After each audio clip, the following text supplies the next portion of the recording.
আসসালামু আলাইকুম বন্ধুরা, একটা ব্লগ নিয়ে চলে আসলাম। আমার তেলটা গরম হয়ে গিয়েছে, পেঁয়াজও দিয়ে দিলাম। আজকে আমি করবো যে বড় চিংড়ি মাছ দিয়ে আলু দিয়ে ভুনা। আপনারা বন্ধুরা দেখতে থাকেন। প্রথমে আমি দিয়ে দিলাম তেল আর পেঁয়াজ। এখন দিয়ে দিব আমি চিংড়ি মাছ আর আলু।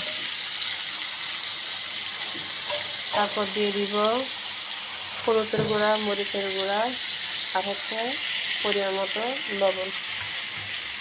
এটাকে খুব ভালো করে কষাবো বন্ধুরা। আমি এই মাছটাতে কোনো পানি দিব না, এটা ভুনা করব। আপনারা বন্ধুরা দেখতে থাকেন। আমার চিংড়ি মাছটা হয়ে যাচ্ছে বন্ধুরা। চিংড়ি মাছটা প্রায় হয়ে গেল বন্ধুরা। এটা ভুনাই করছি। আর চিংড়ি মাছটা কেমন হয়েছে অবশ্যই জানাবেন। সবাই ভালো থাকবেন, সুস্থ থাকবেন। আল্লাহ হাফেজ। সবাই সবার জন্য দোয়া করবেন। আসসালামু আলাইকুম।